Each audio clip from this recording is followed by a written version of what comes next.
Hello everyone and welcome back to Milo Farms. We are out here today taking a look at this jet boat again. We've got a 2002 Custom Weld with a 4.3 liter V6, and then it has the American Turbine SD-309 pump on it. And so the issue we had today is when I was doing the fall lubrication, getting ready to put it all away for the winter, noticed that the bowl bearings had some water in them. And after further investigation, noticed that there were some pieces missing, as well as some bad seals in the bowl bearings. Luckily we caught it early, so there wasn't any major damage. Just replaced some seals and stuff, so we're going to take a look at that today. So what we've already done here is we've taken the nozzle off, and it's hanging right here to the side. Then we went ahead and pulled the bowl off, and the bowl bearings ride on this shaft right here. You can see the seals where they've been rubbing right there, and then the bearings sit right here. And then the grease goes in the end on the zerk on the plug. So let's take a look at the other side. So here's the bowl right here. And if we flip it up, you can look down inside right there.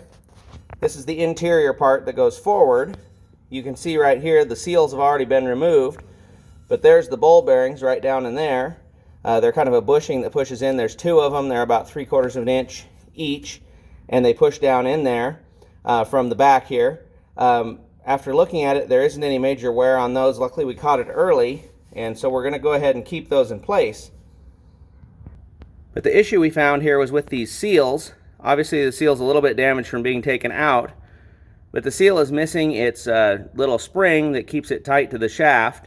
And then additionally, the other seal was installed backwards. Both the seals are supposed to be installed with the spring side facing towards the large end, like this on the side we're looking at, to keep the water out. So if a little grease gets out, it's not a big deal, but it's the water that the goal of the seals is to keep out. So the shop that did it, when they replaced some other pieces on here, I think just threw it back together and didn't care, especially after talking to them on the phone. That was kind of the opinion I got. So we're going to get this fixed. I went ahead and called American Turbine, and very, very helpful, easy to deal with on the phone, and got these parts right here. So this seal that goes on the bowl plug right here, the O-ring goes on there, was totally missing. And then obviously the two new seals here, you can see the little spring that's actually there, and they're both in good shape. And then also this zerk, you can't really tell in the camera, but the zerk is missing all of its guts, so it was just letting water in or grease out through that little hole. So I've got a new zerk, got a new bowl O-ring, two new bowl seals, and a new nozzle gasket as well. So let's go ahead and take a look at this, how we're going to put these in to start with. So what I've already done is cleaned everything really well, cleaned it all up here, and after talking to the guy at American Turbine, he recommended I just leave those bushings in place based on the amount of wear that's on them. And so everything looks good there. So what we're going to do first is we're going to get these two seals. You can see there's the side with the spring, no spring that you can see on this side. So when we install this, we want to install it like this.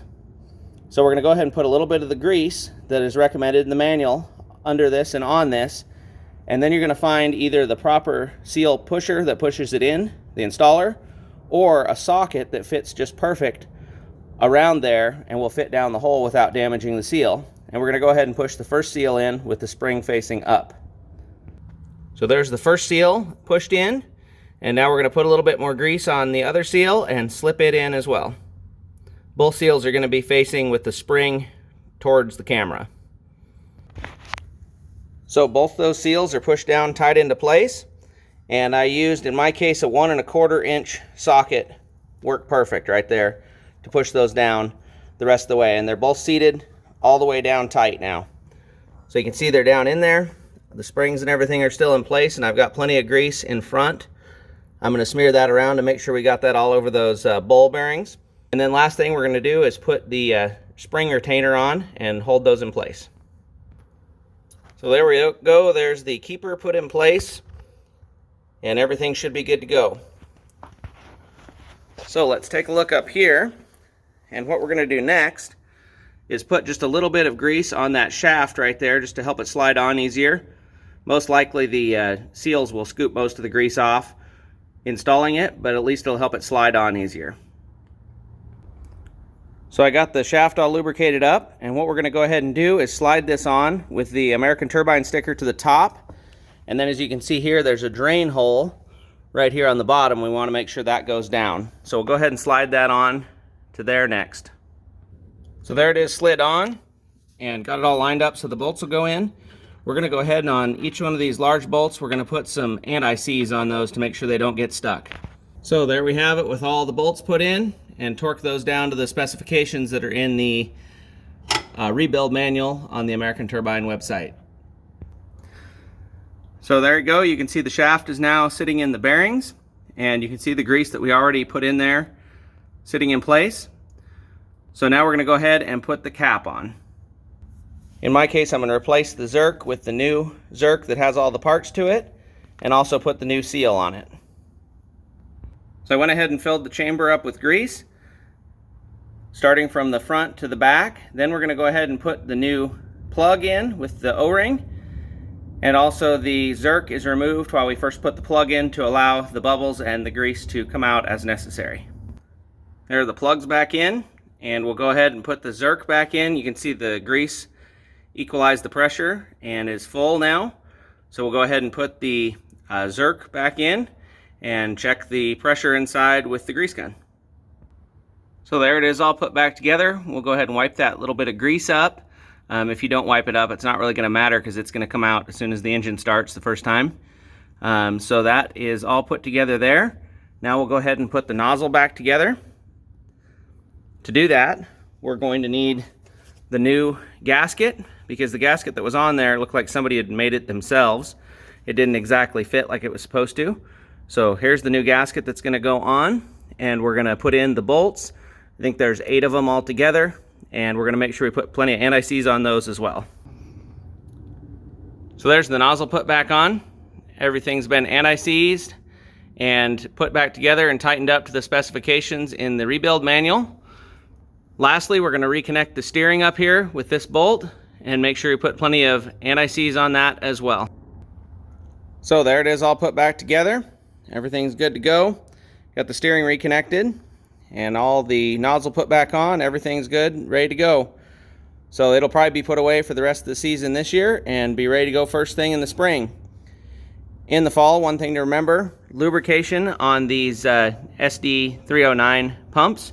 You want to make sure you lubricate that ball bearing in there, and you want to lubricate that with your proper grease per the manual until the grease gun will no longer pump anymore with light pressure.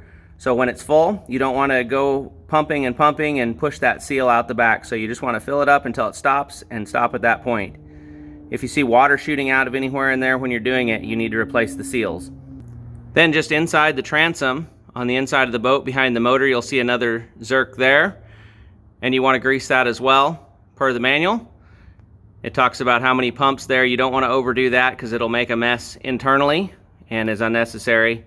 And then lastly, you also have your steering right there. You want to grease that as well. So that's pretty much it for putting this away for the winter. Everything's been taken care of. Antifreeze has all been checked. Everything's good to go. So hope everybody enjoyed the videos with this summer. And coming up, the next videos, we're going to start on the snowmobile stuff. So hope everybody enjoyed. Remember, you can't finish a project without getting started.